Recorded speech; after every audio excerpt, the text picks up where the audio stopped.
Good evening, ladies and gentlemen. Welcome to our MISAT Bulletin, and we shall start with our headlines. 9 migrants drawn off Turkey's southern coast. India and Pakistan trade fire in Kashmir, 2 dead, 8 wounded.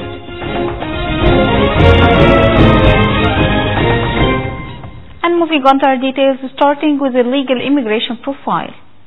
9 migrants, including 6 children, have drowned in boat accident off Turkey's Mediterranean coast. The boat capsized early Sunday morning near the town of Demir in the southern province of Antalya, according to the Turkish Coast Guard.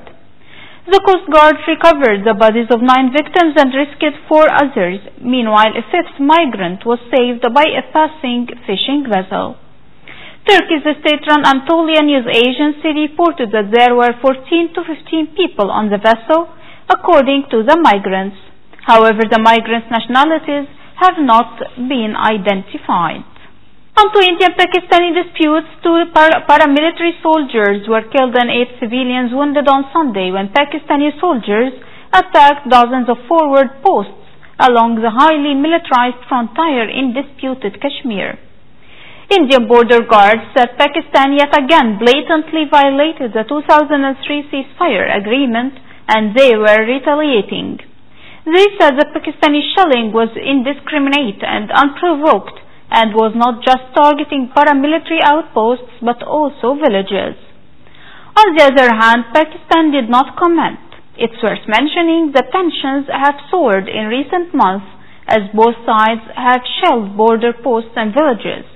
Each side has accused the other of starting the hostilities in violation of the 2003 accord.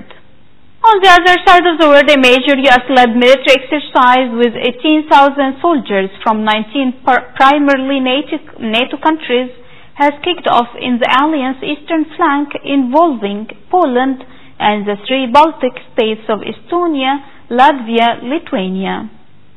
The U.S. Army Europe said on Sunday the Sabre Strike 18 drill is spread around the region until June 15th as a demonstration of the commitment and solidarity of the alliance. It also stressed that Sabre Strike is not a provocation of Russia. NATO has deployed some 6,000 troops in the Baltics and Poland. Moreover, Lithuania also announced the start of the country's largest ever national drill, Thunderstorm, with some 9,000 troops. On another side, it will be a bumpy road to the nuclear negotiations with North Korea later this month. Defense Secretary Jim Mattis warned on Sunday, telling his South Korean and Japanese counterparts they must maintain a strong defensive stance so the diplomats can negotiate from a position of strength. Mattis was speaking at the start of a meeting with South Korean and Japanese defense ministers on the final day of the Shangri-La Dialogue Security Conference. Mattis said, "In this moment, we are steadfastly committed to strengthening even further our defense cooperation as the best means for preserving the peace." Meanwhile, China warned on Sunday after another round of talks on a sprawling trade dispute with Washington that any deals they produce will not take effect if President Donald Trump's threatened tariff hike on Chinese goods goes ahead. The Chinese statement said if the United States introduces trade sanctions including a tariff increase, all the economic and trade achievements negotiated by the 2 parties will not take effect.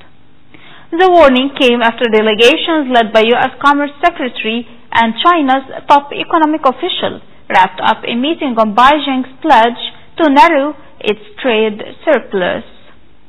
On to German-Italian relations, German Chancellor Angela Merkel says she will approach Italy's populist new government with an open mind and try to work with it instead of speculating about its intentions. Merkel to the Frankfurter Allgemeine newspaper in a wide-ranging interview on Sunday said Germany has an interest in safeguarding Europe's ability to act and making its voice heard at a time when the global order is changing, including the role of the United States. And finally, a Russian Soyuz space capsule carrying 3 astronauts from the International Space Station has landed in the steppes of Kazakhstan. The capsule landed at 6:39 p.m. on Sunday without apparent problems, descending under a red and white parachute. Aboard were Russian Anton Shaprilov, American Scott Tingle, and Japan's Norishig Kanai, ending a 168-day mission.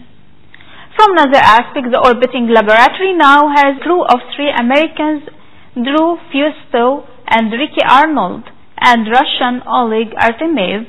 Another 3 astronauts are to be launched to the station on Wednesday. And before ending our news, let's take another look at the most important headlines for today. 9 migrants drawn off Turkey's southern coast. India and Pakistan trade fire in Kashmir, 2 dead, 8 wounded.